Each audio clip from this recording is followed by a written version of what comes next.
Hey everyone, are you ready to dive deep? We're talking e-learning today and how to make yours really stand out. And you weren't kidding about a deep dive.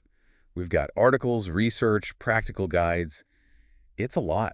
It is. To be honest, I was starting to feel a little overwhelmed myself. Like, where do we even begin with all this? It can almost be easier if you think about it like simplifying down to the core idea. And the core here, it seems like every single one of these sources mentions this, is that to make e-learning that really works, you got to have two things.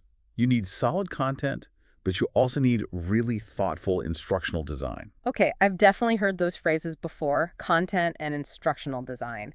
But what do they actually mean when you're putting together like a real e-learning course or module? Okay, so picture this. You're building a car, Yeah. right? Your content, that's the engine, that's the wheels, the stuff that makes it actually go. The instructional design, that's how you take all those parts and put them together. It's the plan, so you end up with a car that runs and looks good too. Not like a pile of parts that's going to fall apart if you try to drive it.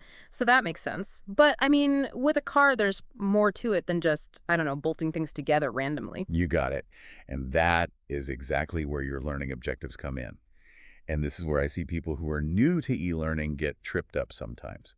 You can't get caught up in the bells and whistles of the design without first really nailing down what you want people to get out of it. What should they know or be able to do by the end? It's like that saying, if you don't know where you're going, any road will get you there. But with e-learning, you might just end up totally lost. Exactly. When you're talking about e-learning, clear learning objectives, that's your roadmap. It's going to guide every decision you make about what content you're using and how you're going to present it. So we've got the foundation, good content, smart design, and a clear sense of where we're headed. Now, how do we make this stuff engaging? I'm noticing that multimedia comes up a lot in these sources, videos, animations.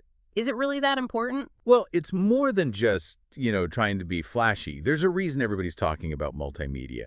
It's about tapping into how people actually learn best. Okay, now you've got me interested. So it's more than just making things look nice and pretty. Way more. I was just reading a study that was cited in one of these articles, and they found that just by adding these short videos, along with text, it increased how much information people actually remembered by, get this, 65%. 65%. Okay, so we're not just talking about keeping people's attention here.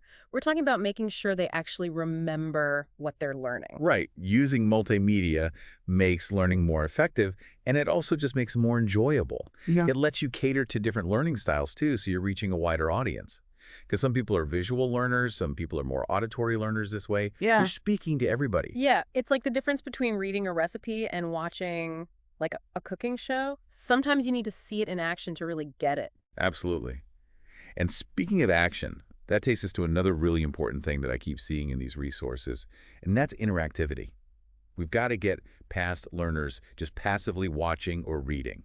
We're talking about getting learners involved with the content, not just sitting back and listening, but actually doing something. Yeah, that's it. Active learning, and there's some pretty amazing research on this. Oh, yeah. One study I was looking at, they found that when they used interactive simulations in a leadership training, it made people 75% better at actually using what they learned when they went back to work. 75%. Now that's what I call results. Right. Tell me more about these simulations. What are we talking about here? So basically a simulation, it's kind of like a virtual practice zone. Learners can try things out, make decisions, and see what happens, without the real world risks. So instead of just reading about how to handle a tough negotiation, you could actually practice it in the simulation. Exactly. And you can design them to match whatever you're teaching. Right. Make them as simple or complex as you need.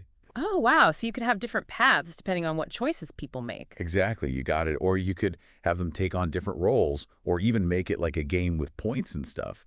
Really gets people engaged. Like they say, tell me and I forget, teach me and I might remember, but involve me and I learn. 100%. That's active learning in a nutshell. Ready for something that really jumped out at me from these materials? Get me with it. They're really big on using storytelling for e-learning. Storytelling. Really? I thought that was more for, books and movies. It's easy to think of it that way, like it's just entertainment. But honestly, stories are how we make sense of the world, right? They connect with us emotionally, and that makes them stick with us, makes them more relatable. And that's huge for e-learning. Okay, I'm seeing where you're going with this, but how do we actually use storytelling in e-learning in a way that works? It's not about writing a whole novel inside your training, right? It's about finding places to weave those narrative elements in. So like what? Well, one of these papers was talking about using case studies, but like having them follow a character's journey. So say you're teaching project management. You could present a scenario with a project manager, and they're facing all these different problems. Oh, I see. And the learners follow along and learn from how that project manager is handling everything. Exactly. All of a sudden, it's not just these abstract ideas. It's a situation you can relate to with real consequences. And because it's like a story, it's going to stick with people. That's the idea. Our brains are wired for stories. We've talked a lot about making e-learning engaging and effective, but I did notice another big theme in these resources, and it's accessibility. It really stood out to me how much they emphasize making sure the e-learning works for everyone. So important. And it's not just about being nice. It's about creating a learning environment that's truly fair, where everyone has a chance to succeed no matter what. So it's more than just like making sure it's accessible to people with disabilities. It's about the needs of all learners. You got it. It's about building that inclusivity into the design from the beginning. Like, did you know that even something as simple as how much contrast there is between the colors on your slides, that can be a barrier for some people with visual impairments? I have to admit, I never would have thought of that. It's about taking that step back and thinking of all those potential challenges someone might face, visual, auditory, cognitive, and then you design proactively so those barriers aren't there. And by making it more accessible for people who might face those barriers, you usually end up with something that just works better for everybody, right? It's like when you have captions on a video, it's like it was meant to help people who are hard of hearing, but I know a lot of people, myself included sometimes, who watch everything with the captions on now because it's just easier to follow along, especially if there's any background noise. I know, right? Yeah. And that's the thing about designing with accessibility in mind. You end up with something that's better for everyone. I've got to say, this has been such an eye-opening deep dive. And I feel like even with everything we've talked about, we're just scratching the surface of what's in all these resources you shared. Yeah, there's so much more we could dive into. We didn't even get to talk about different authoring tools or all the ins and outs of learner analytics, things like that. So much to explore. But if we had to pick just one big takeaway, something our listeners could walk away with right now, what would it be? I think the biggest thing is that creating e-learning that's really engaging, it's not about just following some, rigid formula. It's about understanding how people learn best and then using that understanding to get creative, to make something that really connects with your specific audience. It's about like respecting that your learners are smart, they're curious, and you want to give them something that speaks to that. Yes. And meet them where they are. There was this super interesting idea in one of these articles. It's called curriculum compacting. Have you heard of that? Curriculum compacting. That's an interesting term. I don't think so. What is that exactly? It's the idea that not everybody who's taking your e-learning is starting at the same level, right? So instead of making everyone go through the exact same material at the exact same pace, you tailor it. You adjust the content and the pace to line up with what the learner already knows. Oh, so if someone's already familiar with something, you don't waste their time going over it again. You can give them a faster track or maybe even give them more challenging stuff right away. Yeah, you're making it more efficient, but you're also making it more engaging. Because imagine how much more people are going to get into it if it feels like it's designed just for them.